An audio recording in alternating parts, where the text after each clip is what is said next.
오늘 사도행전 2장에서 우리에게 이야기하는 진짜 좋은 교회, 진짜 힘 있는 교회, 진짜 아름다운 교회가 어떤 교회인가 하는 것을 우리에게 보여주고 있습니다.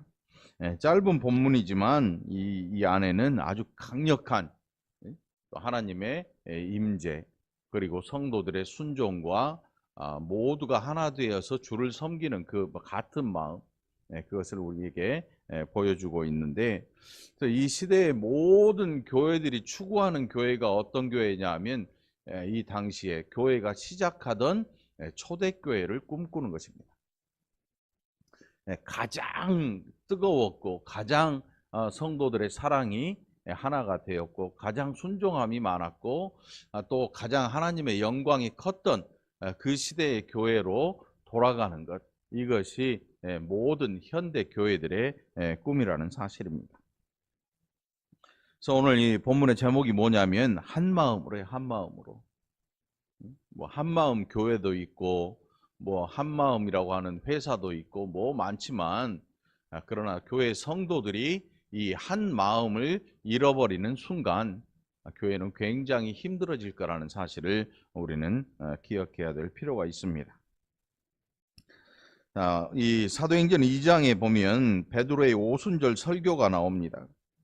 그리고 2장에서 오순절 성령에 임하시는 것이 기록되어 있고, 그래서 많은 사람들이 이 2장에 기록된 오순절 성령 강림을 재현하는 그것을 사모해 가지고 많은 사람들이 이상한 길로 뛰쳐나가기도 했습니다. 이 성령을 아주 인간적인 생각을 가지고 그 성령이 자기들에게 임하는, 그 성경이 여기에 기록하고 있는 2장 1절에서부터 기록하고 있는 이걸 보면 성령의 그 임하심이 얼마나 강력했는가. 그래서 눈에 보이는 대로 기록할 수밖에 없는, 사도행전은 누가가 기록을 했거든요. 누가는 의사예요, 의사.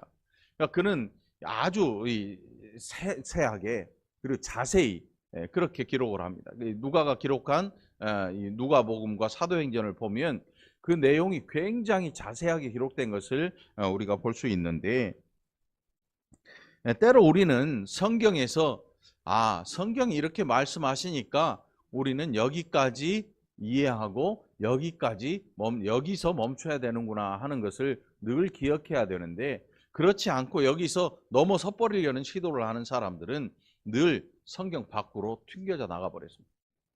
그래서 성령을 이상한 신으로 따로 보이게 하는 그런 시도도 하는 사람들이 있었고, 여러 가지 형태의 이단들이 많이 생겨나기도 했습니다. 그러나 오늘 우리에게 임하신 성령 하나님께서는 지극히 인격적이시고 온전한 하나님이시고, 그리고 그분은 눈에 보이지 아니하시기 때문에 오늘 이 성경 2장에 기록된 그 똑같은 일들이 이 자리에 일어나지 아니한다 해도 우리는 성령을 모시고 살아가는 복된 하나님의 백성인 줄 믿습니다. 그래서 우리가 예수님을 주로 고백할 때 성령이 우리 안에 임하고 계시는 것입니다. 이미 저와 여러분은 이 성령을 마음에 받아서 모시고 살아가는 사람들입니다. 그러니까 성령을 어디 가서 또 받아야 되나 이런 생각은 안 하시는 게 건강한 신앙이라고 볼 수 있습니다. 우리가 이 세례를 받는다고 하는 그게 왜 중요한가 하면, 세례를 받으면서 입으로 시인하는 그리스도 예수가 나의 구세주이시고 나의 구원자이심을 입으로 시인하고, 마음으로 믿어 의에 이르고 입으로 시인하여 구원에 이른다는 성경 말씀처럼 저와 여러분이 세례를 통하여서 이것을 인정하고 하나님의 백성으로 내 스스로가 그것을 고백하는, 세례 받지 않은 분이 계시다면 세례 받는 일을 위하여서 마음에 먼저 준비하시고 세례 받는 이 일을 사모하는 여러분 되기를 간절히 바랍니다. 자, 오늘 이제 헌신 예배로 우리가 하나님 앞에 드리는데, 헌신 예배라고 하니까 뭐 남전도의 헌신 예배, 성가대 헌신 예배, 여러 가지 헌신 예배를 여러분 드려봤을 겁니다. 이 월곡중앙교회는 그게 없어요. 1년에 단 한 차례 모든 성도들이 한 번 헌신을 합니다. 여러분, 헌신은 한 번으로 족한 거지요. 이쪽으로 헌신하고 저쪽으로 헌신하고 뭐 남전도에 헌신하고 성가대에서 또 헌신하고, 이건 다 같은 교회 아니니까 단 한 번의 헌신으로 족하지 않겠습니까? 물론 뭐 몇천 명, 몇만 명 되는 교회는 누가 헌신하는지 모르니까 이렇게도 헌신하고 저렇게도 헌신하고 하겠지만, 오늘 저와 여러분 이 교회 안에서 지금 하나님 앞에 예배하는 이 순간에 저와 여러분이 하나님 앞에 드려진다는 사실을 기억하시기를 축원합니다.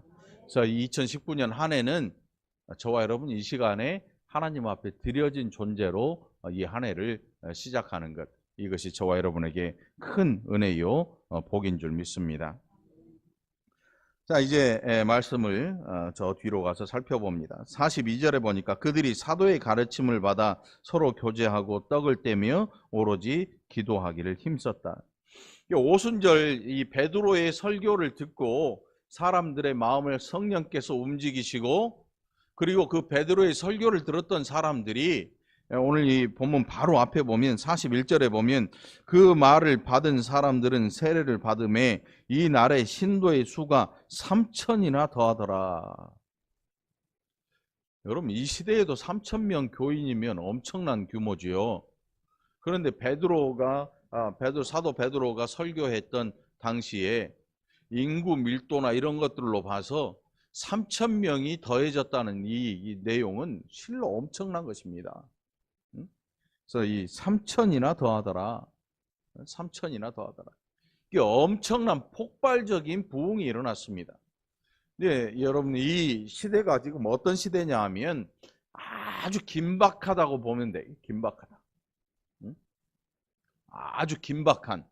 그래서 이 비상이 발동된 시기. 왜 비상이 걸렸냐 하면 예수 그리스도께서 부활하시고 승천하시고, 이것을 사람들이 직접 눈으로 확인했고 승천하시는 모습을 이 사도행전에서 기록하고 있잖아요. 그것을 본 증인들이 얼마나 많았는지. 그리고 하나님의 교회가 이제 이 그리스도의 교회가 그 모양을 갖추어 가면서 그 확장되는 놀라운 속도가 엄청납니다. 엄청나게 빠른 속도로 이 성장을 합니다. 그러니까 그 안에는 많은 일꾼들이 필요하고 그 안에는 많은 헌신자들이 필요했고, 또 특별히 하나님의 은혜가 눈에 보여지고 사람들에게 보여지는 이 놀라운 일들이 수도 없이 일어났다는 사실입니다. 이게 초대교회의 모습입니다. 그래서 현대교회가 초대교회를 모델로 삼아서 우리가 초대교회로 돌아감이 정말 우리의 꿈이 아닌가 할 정도로 초대교회는 정말 하나님의 은혜를 가득히 품고 있는 그런 교회였습니다. 우리가 오늘 이 본문만 읽어봐도 도대체 이런 교회가 지금 있을까 하는 생각이 들 정도로 우리의 마음을 두근두근하게 만들고, 이런 교회로 우리가 변화됐으면 얼마나 좋을까 하는 생각도 가지게 하는 내용이 여기에 기록이 되고 있습니다. 자, 그들이 사도의 가르침을 받아 서로 교제하고 떡을 떼며 오로지 기도하기를 힘썼다. 여기서 오로지 기도하기를 힘썼다고 하니까 막 나와가지고 24시간 교회에서 기도하시오, 새벽부터 밤 12시까지 기도하고 4시간 자고 또 나와서 기도하시오, 이런 걸로 오해하면 큰일 납니다. 그러니까 이 시대와 우리의 시대가 달라요. 이 시대의 교회와 우리 시대의 교회가 또 다릅니다. 뭐 다르다고 해서 교리가 다른 이런 게 아니고, 하나님께서 필요로 하신 것들을 이 초대교회에 정말 부족함이 없도록 풍성히 내려주신 거예요. 그래서 사람들로 하여금 성령의 역사가 눈에 보여지고, 그래서 그 일로 주변에 많은 사람들이, 유대교의 사람들과 이방인들이 하나님께로 돌아오는 사람들이 정말 많았습니다. 그래서 교회가 점점 이 힘을 얻게 되고, 그래서 더 멀리 이방에까지 선교사를 파송하게 되고, 그래서 거기에까지 예수 그리스도의 복음이 들려지는 이 일을 위해서 하나님께서 바울도 세우셨고, 그래서 바울과 함께 동행했던 선교사들이 이제 등장하기 시작하고, 그러니까 이 예루살렘에 있었던 이 초대교회라고 하는 이곳은요, 그야말로 엄청난 에너지를 품고 있지 않으면 안 되는 교회였습니다. 그래서 하나님께서 이 예루살렘에 있는 이 교회에 어마어마한 능력을 허락해 주신 것이었습니다. 그러니까 이 에너지로 온 세상을 향해서 하나님의 은혜를 증거하기 시작한 것입니다. 그러니까 여러분, 이런 모습의 교회가 또다시 나타난다고 생각하면 안 돼요. 물론 비슷한 모습으로 또 흡사한 모습으로 나타날 수는 있겠지만 이런 똑같은 모습이 나타나지는 않을 것입니다. 왜냐하면 이 시대는 이 정말 엄청난 에너지를 품고 그 아기에 누가 있었냐면 성경 기록자인 사도들이 있었단 말이에요. 사도들이 누구냐면 성경을 기록한 기록자들이거든요. 이게 중요한 거예요. 여러분, 이 시대에 사도가 있습니까? 없습니까? 제가 물어볼 때 이상하다 그러면 대답하지 마. 저 질문이 좀 묘하네 그러면 대답 안 하는 게 남는 거예요. 대답해가지고 내가 괜히 대답했네 하고 다음 주부터 교회 안 나와 뭐 그런 생각 하지 말고 좀 이상하다 모르겠다 그러면 그냥 묵비권을 행사하세요. 뭐 강제로 임열라고 뭐 하는 시도는 안 하니까. 이 시대에 사도가 있습니까? 없습니까? 없다는 의미로 받아들이겠어요. 없어요. 어떤 사람들은 뭐 사도성, 사도적 이런 단어를 통해 가지고 목회자의 위치나 이런 걸 사도에 아주 근접시키려는 시도를 하는데, 사도는 누가 사도냐 하면 예수님이 살아생전에 예수님과 함께 다니면서 3년 예수님의 공생애 동안 예수님과 함께 먹고 자고 하면서 예수님의 가르침을 받았던 예수님의 12제자 중에 가룟 유다를 제외한 11제자, 그리고 가룟 유다가 죽은 이후에 새로이 한 사도를 뽑았는데 마띠다라고 하는 한 사도 외에는 사도라고 하는 존재가 없습니다. 11사도, 12사도 외에는 사도라고 불리울 수도 없고 사도라는 직분을 가질 수도 없습니다. 그런데 바울만이 달라요. 그런데 바울이 왜 사도가 되었는가 하면 그가 그리스도 예수의 부르심을 받았기 때문에. 언제요? 그리스도 예수 믿는 사람 핍박하러 가던 길에서 예수님을 만나게 되고 부르심을 입고 하나님으로부터 내가 너를 이방인의 사도, 이방인에게 복음을 전하는 그 그릇으로 사용하겠다고 하는 하나님의 음성을 듣고 하나님의 쓰임받는 사도로 부르심을 받은, 그 외에는 사도라는 게 없어요. 만일 이 시대에 누가 자기가 사도라고 하면 그 사람은 틀림없이 큰 문제가 있는 사람. 그래서 이 초대교회와 이 시대의 교회가 비슷할 수 있지만 같을 수 없는 이유가 바로 여기에 있습니다. 성경을 기록한 사도들이 존재했던 교회. 그러나 우리가 거하는 이 시대에는 더 이상 사도가 없어요. 그래서 사도와 우리는 그럼 무슨 연관이 있느냐? 여러분, 제가 여러분에게 가끔 물어보지요. 여러분, 복음을 누구에게 받았습니까? 복음을 누구에게 받았습니까? 여러분, 복음은요, 목사가 전해준 게 아닙니다. 복음은 옆집 교회 다니는 집사님이나 장로님이나 권사님이 전해준 게 아니고 우리가 받은 이 복음은요, 누구에게 받았냐 하면 사도들이 우리에게 전한 복음이에요. 그 복음의 출처가 사도가 아니면 이단인 거예요. 여러분 잘 아셔야 돼요. 여러분 복음을 누구에게 받았습니까? 사도의 복음이에요. 사도들의 복음. 왜? 예수 그리스도로부터 사도들이 가르침을 받고 예수 그리스도의 복음을 전하는 사람들이 누구였냐면 사도들이거든요. 사도들. 사도들이 전한 복음, 우리가 전한 복음 외에 다른 복음을 믿는 자들은 아닌 거예요. 예수 그리스도의 복음이 아니고 다른 복음인 거예요. 목사인 저도 여러분도 우리 모두가 다 사도들의 복음을 받은 거예요. 사도의 복음. 응? 예수님께서 사람들에게 복음을 직접 전하신 게 아니고, 물론 하나님 나라의 이 모습들과 능력들을 많은 사람들이 있는 곳에서 보여주셨지만, 결국 사도들에게 부활하신 이후에 나타나셔서 그들에게 복음을 전하고 그들에게 그리스도 예수님의 양을 먹이라고 하시는 사명을 주신 게 바로 사도들을 통해서 이 복음이 증거된 거거든요.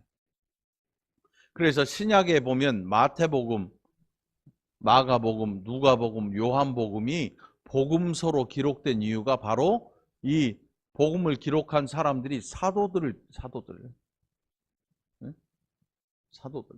그래서 우리는 사도들을 통해서 그리스도의 행적을 알게 되고 예수님의 말씀을 듣게 된 거예요. 그러니까 결국 우리의 복음은 어디서 나왔다고요? 사도로부터 받은 복음이에요. 사도들로부터. 아니에요. 저는 유명한 목사님으로부터 이 복음을 받았어요. 물론 소리는 그렇게 들렸겠지만 그 목사님에게도 복음을 들려주신 분들은 사도들이거든요. 자, 그래서 우리가 한 마음이라고 오늘 설교 제목이 오늘 뭐예요? 한 마음, 한 마음. 한 마음으로잖아요. 우리가 한 마음을 가질 수 있는 이유가 어디에 있느냐 하면 한 가지 복음을 가졌기 때문에 그래요. 한 가지 복음을 가졌기 때문에. 만일 여기에 다른 복음을 가진 사람이 있다면 우리가 한 마음을 가질 수가 없는 거예요. 절대로 한 마음을 가질 수가 없어요. 어떤 사람들은 야, 절이나 교회나 천주교나 다른 종교들 다 착하게 살라 그러고 세상에서 다 악한 자들이 없는데 그냥 다 하나 돼서 둥글둥글 살면 얼마나 좋겠냐, 이렇게 말하는 사람들이 있어요. 그런데 여러분, 그렇지 않죠. 종교가 다른 것은 다른 세상에서 사는 것과 같은 거예요. 그래서 여러분들 이 한 해에 여러분들이 만일 진정한 하나님 앞에 헌신하는 헌신자라면 가족의 구원을 위해서 이 한 해에 기도할 결심을 하는 저와 여러분이 되기를 간절히 바랍니다. 대단히 중요한 일입니다. 다른 세상에 사는 거예요. 다른 세상을 사는 거예요. 한 마음이 될 수가 없는 것입니다. 그래서 오늘 이제 사도의 가르침을 받아 서로 교제하고 떡을 떼며 오로지 기도하기를 힘썼다. 막 나와가지고 막 새벽부터 밤 늦게까지 교회에 와가지고 기도하라는 얘기가 아닙니다. 이 시대에 이 교회가 얼마만큼 사람들의 마음에 성령의 감동과 감화와 그리고 그들이 얼마만큼 하나님의 말씀에 순종하고자 열심을 냈는가를 보여주는 그런 본문이기도 합니다. 그런 본문이.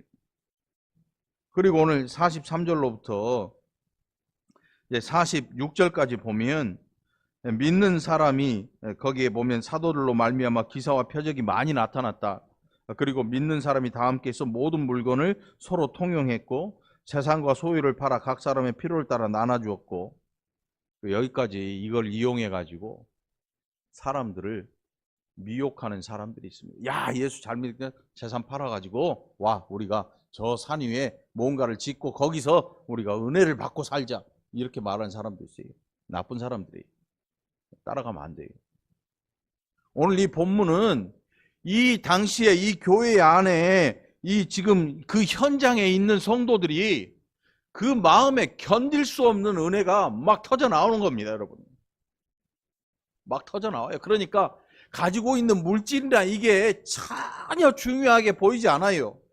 여태껏은 유대교 사람들에게 이 물질은요, 하나님의 축복의 상징입니다. 물질이라고 하는 게 구약 성경 보면 여러분 뭐가 나와요? 아브라함이나 이삭과 야곱, 요셉 다 부자잖아요. 그래서 이 유대교 사람들에게 있어서 자기가 갖고 있는 이 돈의 액수에 대한 이것은 하나님의 축복의 상징이었어요. 그런데 그게 지금 성령의 강림 이후에, 오순절 성령 강림 이후에 복음을 듣고 교회에 나온 사람들이 갑자기 물질에 대해서 변화되기 시작합니다. 갖고 있는 걸 팔아가지고 어려운 사람 줘버려요. 그래가지고 우리 신학교 때 어떤 목사님이 와가지고 야, 신학생들 막 금가락지 다 빼, 금목걸이 다 빼. 이게 신학과인 여자 자매들은 별로 막 금가락지 이런 게 없는데 유아교육과 다니는 자매들은 좀 화려하거든요. 이 자매들이 막 눈물을 흘리면서 이거 빼야 돼 말아야 돼, 커플인데 커플링인데 뭐 하면서 목걸이를 들었다 놨다 하고. 근데 내는 사람은 아무도 없죠. 내지 마라 그랬죠. 왜 이 시대에 이런 본문이 기록되어 있을까? 만일 이 본문을 우리 교회에 딱 갖다 놓고 야, 집사님, 권사님, 장로님들 집 다 팔고 다 해가지고 교회에 갖다 놓으셔. 우리가 이걸로 복음을 전하는 일에 쓰고. 제가 만일 이렇게 변하면 쟤 미쳤구나. 빨리 여기를 떠나는 게 나아. 만일 어느 곳에선가 여러분들에게 이런 것들을 강요하면 빨리 떠나는 게 나아. 만일 제가 그러면 저한테도 얼른 떠나시기 바랍니다. 시대가 다른 거예요. 배경이 다른 거예요. 이 시대의 성도들은 성령의 그 강력한 역사 앞에서 자기가 가지고 있는 물질보다 지금 이 교회 안에서 복음을 전하기 위해서 자기가 헌신해야 된다는 그 사명감이 막 철철 넘치는 거예요. 그래서 팔아도 아깝지 않은 거예요. 어떤 교회 가면 막 헌금을 강요한다고 그래요. 실제로 그런 교회도 있습니다. 갈 때마다 막 헌금 얘기하니까 사람들이 정말 올 때마다 왜 저러는지 모르겠다고 그런 사람도 있고, 또 그 중에 어떤 사람은 할렐루야 하면서 막 내는 사람도 있고. 근데 교회가 사실은 이 모두가 건강하지 못하고 어떤 쪽은 병들어 있고 어떤 쪽은 막 이상한 흥에 취해 있고 어떤 사람은 냉랭하고 한마음이 되질 못하지요. 근데 이것은 사실 그런 우리가 설교할 때 이런 부분에 써먹으면 안 되는 본문인데, 이 교회 성도들은 달랐습니다.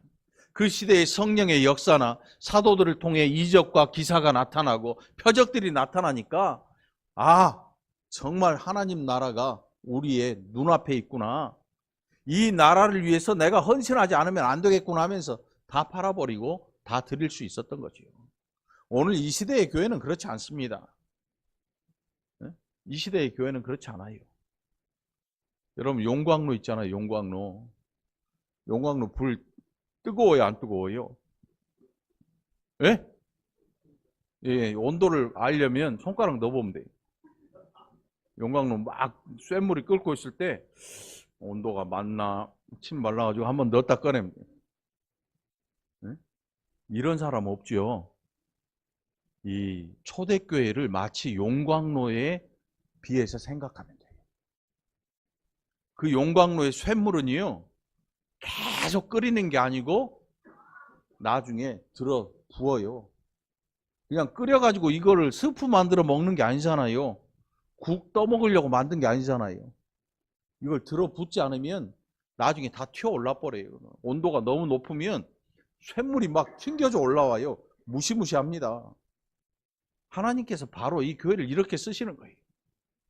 나중에 예루살렘에 큰 핍박이 일어납니다. 그 이유가 뭔지 아십니까? 쇳물이 펄펄 끓는데 이 사람들이 교회에 안주하려고 시도를 할 때 하나님께서 들어 엎어버리십니다. 어디를 향해서? 이방으로 뿔뿔이 흩어버리십니다. 그래서 사도 바울이 복음을 전하러 갔는데 그곳에 이미 그리스도의 복음이 전해져 있는 그런 경우도 있었습니다. 바로 이 쇳물을 붓듯이 하나님께서 예루살렘 교회를 아니야, 너희는 내가 지금 너희끼리 잘 먹고 잘 살으라고 놔둔 게 아니고 온 세상에 내 아들의 내 독생자 예수의 복음을 전하려고 내가 너희를 모은 거야 라고 하시고 그들을 부어버리십니다. 그래서 멀리에까지 복음이 퍼져가게 하십니다. 확 튀는 거죠. 그러니까 그 에너지가 얼마나 막강하겠습니까? 그 엄청난 에너지로 저 멀리까지 복음의 씨앗이 퍼져나간 것입니다. 그게 바로 오늘 이 본문의 내용입니다. 그런데 오늘 우리 시대에, 우리의 이 월곶 중앙교회 성도들은 그렇다면 어떻게 하나님의 교회를 섬기고 어떤 모습으로 살아갈 것인가에 대한 중요한 질문이 남습니다. 여러분 신앙생활 잘하고 싶거든요. 헌금을 잘하고 11조를 잘하고 새벽 예배를 잘하고 주일 성수를 잘하고 이것보다 훨씬 더 중요한 일이 있습니다. 그게 뭐냐면 신앙생활을 내가 왜 하는지를 알아야 돼요. 왜 내가 헌신자가 돼야 되는지 그 이유를 알지 못하면 무턱대고 하다 보면 나중에 덜컥 덫에 걸립니다. 무슨 덫에 걸릴까요? 자기가 쳐놓은 덫에 자기가 걸려버려요. 갈 바를 알지 못하고 무작정 막 하다 보면 한참 하다 보면 내가 뭐 하고 있나 생각이 들어요. 내가 도대체 여기서 왜 이 짓을 하고 있어야 되나? 응? 그래서 헌신을 해도 이유를 똑바로 알고 생각을 잘 하고 하지 않으면 나중에 결국은 자기의 열심이 자기를 삼켜버려요. 알지 못하고 했던 신앙적인 열심, 종교적인 열심이 자기를 삼켜버린다니까요. 내가 왜 이 짓을 해야 되나를 영문을 알지 못하고 하니까 그 열심히 했던 일이 자기를 삼켜버립니다. 큰 시험에 걸리게 되어 있습니다. 오늘 여러분, 오늘 저와 여러분이 오늘 하나님 앞에서 이렇게 기쁨의 헌신자가 될 수 있고 다른 사람을 섬기고 하나님 앞에서 다른 사람들을 사랑하고 사람들을 정말 이해하려고 노력하고 용서할 수 있는 하나님의 일꾼이 될 수 있는 이유는 다른 것이 아니고 하나님께서 저와 여러분들에게 주신 이 기쁨으로 말미암아 일어나는 일이 되기를 간절히 축원합니다. 왜 자기 물건을 팔고 자기 재물을 다 팔아줄 수 있었겠습니까? 안에서 터오르는 막 터져 올라오는 이 기쁨이 아니고서는 그 일을 감당할 수 없습니다. 오늘 하나님 앞에 헌신하는 저와 여러분이 오늘 먼저 하나님께서 저와 여러분의 심령 속에 주시는 이 기쁨을 알게 되고 맛보게 되기를 간절히 축원합니다.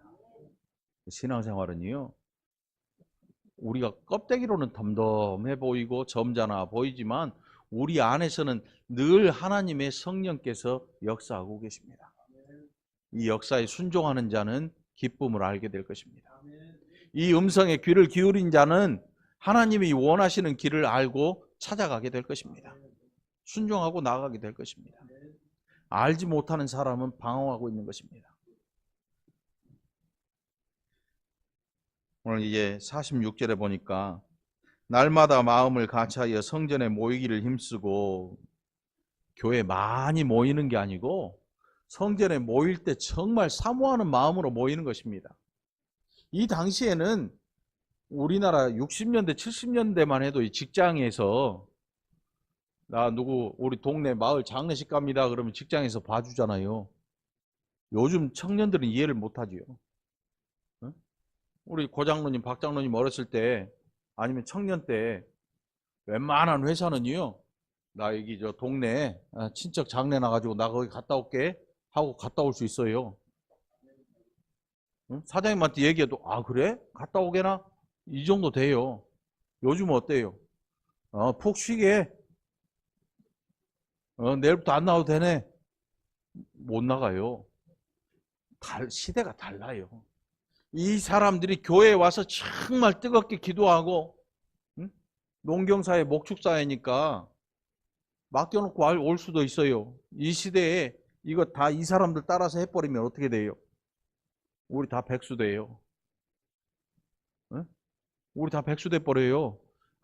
우리 교회 지금 가야 될 일이 1년에 한두 번이야 그럴 수 있다 치지만 여기 보고 이걸 막 오해해가지고 막 다 때려치고 나와버리면 어떻게 돼요?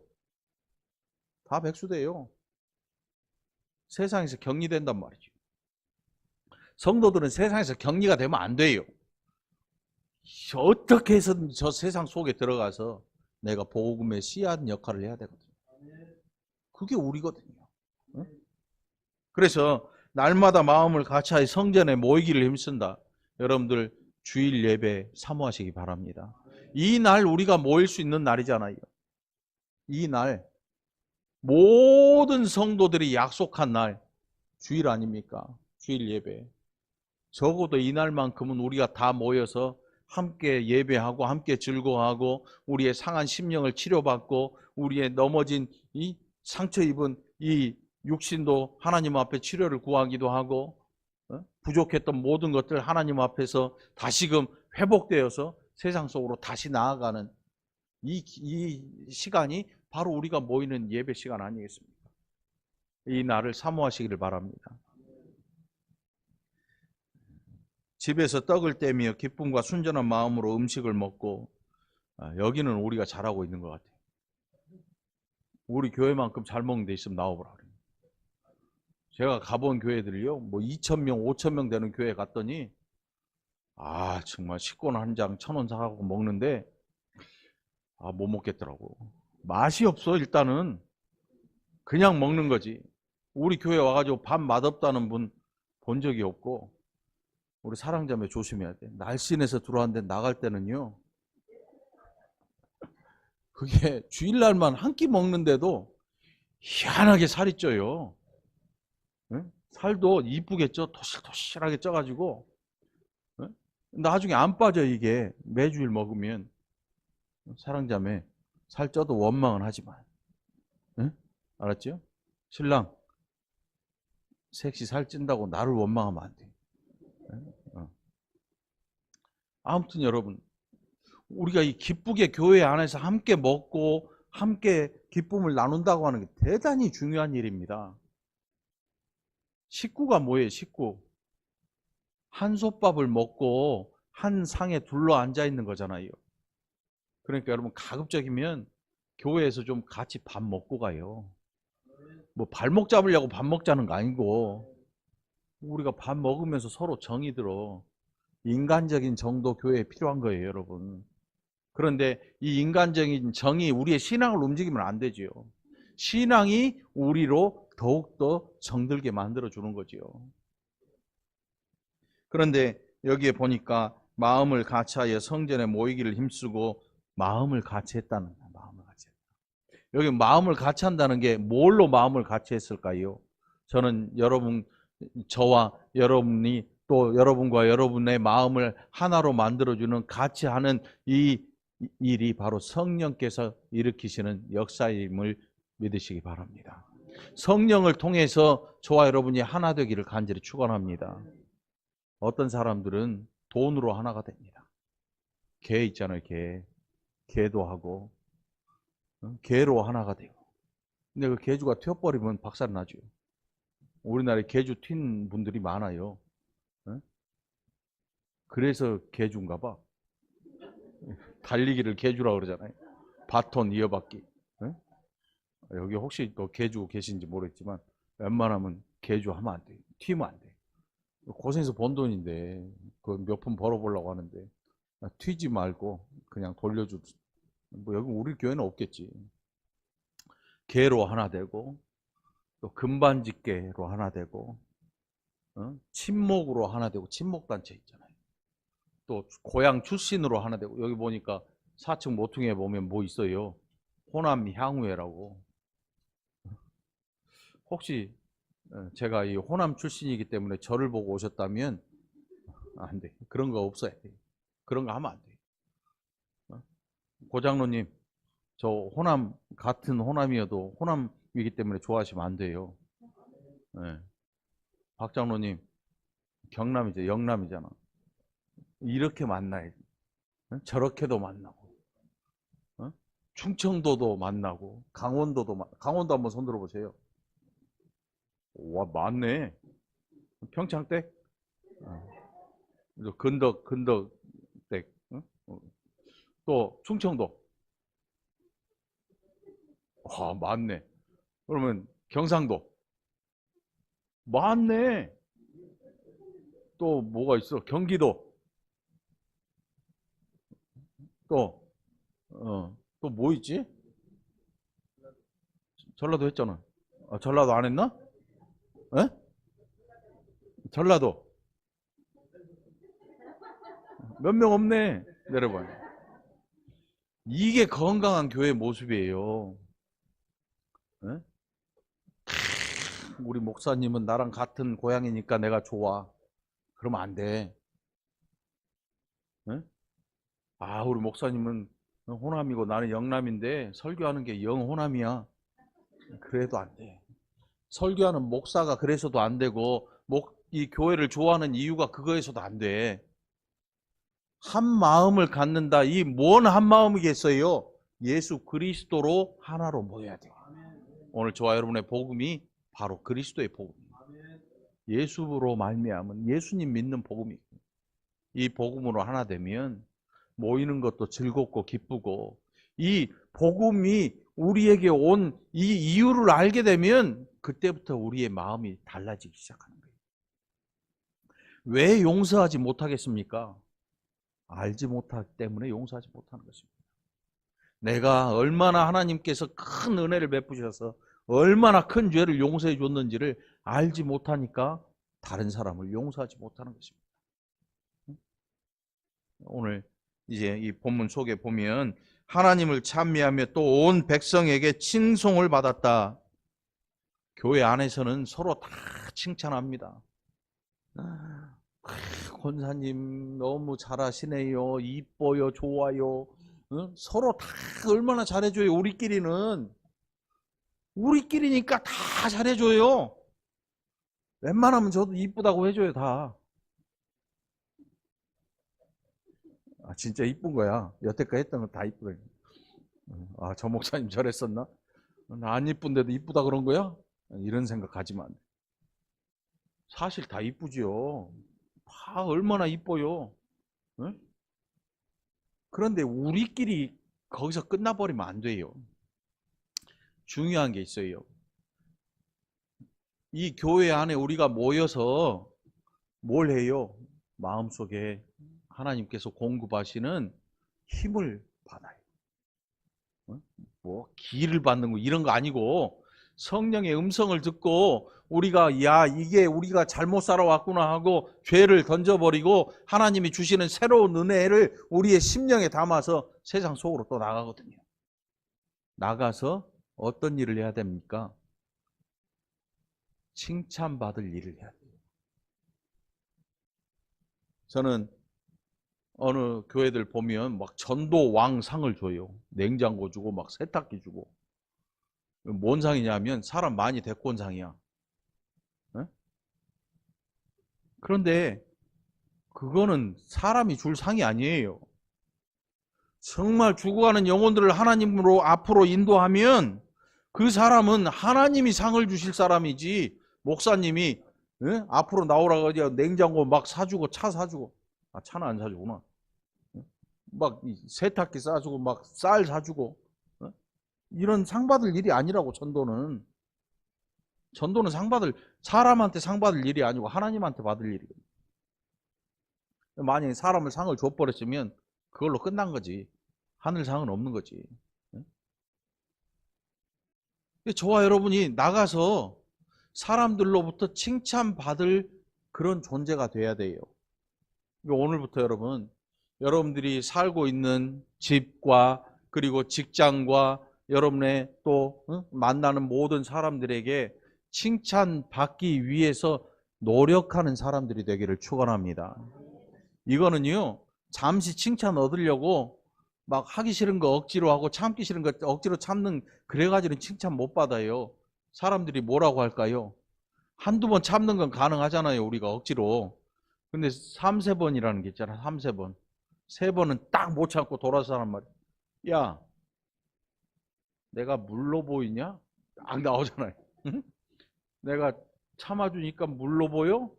뭐 팔 탁 걷어붙이고 말이죠. 그렇게 하지 말고 지금 제가 드리는 말씀을 잘 들어야 돼요. 변화되라는 겁니다. 변화. 여태껏 살아왔던 모습하고 다른 사람으로 변화되라는 겁니다. 야, 저 성질 더럽더니 저 교회 다니더니 애가 좀 미쳤는지 뭔가 이상하다. 옛날 같으면 성질 버럭버럭 내고 욕짓거리 막 나올 텐데 제 입에서 욕이 안 나와. 나한테 얘기하는 것도 다른데 이 뭐가 쟤를 변하게 했나 봐. 왜 그러지? 에이, 며칠만 그러겠지. 실제로 옛날 복음이 우리나라에 처음 들어왔을 때 어느 목사님이 깡패였어, 깡패. 장터에 깡패였단 말이지. 근데 그 사람이 복음을 듣더니 갑자기 변화가 된 거예요. 시장에서 그 유명한 깡패 목사님이, 깡패였던 사람이 목사님이 돼가지고 복음을 전하니까 어떤 할아버지가 테스트 한번 해보려고 자기 피던 곰방대 담배를 가지고 그 목사님 콧구멍 밑에다가 뻐끔 담배를 펴대 쫓아다니면서, 요리 가면 여기에서 펴대고 바로 콧구멍 밑에다가. 처음에 이 목사님이 하지 마세요 하다가 성질 나니까 그냥 담배 때를 확 부러뜨려. 그 할아버지가 뭐라 그랬게? 그러면 그렇지, 네가. 그 이후로 그 목사님이 땅을 치고 회개하고 변화가 됐대. 변화라고 하는 건요, 이게 억지로 보여서 되는 게 아니거든요. 교회 다닌다고 소문 나가지고, 야, 난 교회 다니니까 저것들 욕도 못하고 이거 어떻게 사냐. 근데 언제 튀어나오냐? 운전할 때 튀어나와요.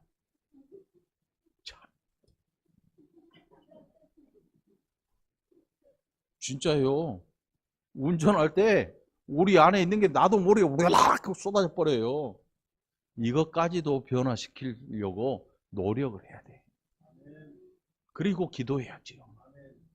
그리고 이게 경건의 연습이라는 게, 여러분, 교회 와가지고 몇 시간 기도하는 게 경건의 연습이 이게 아니고, 내가 세상 속에서 하나님의 백성답게 살아가려고 나 자신을 스스로 제어하는 거예요.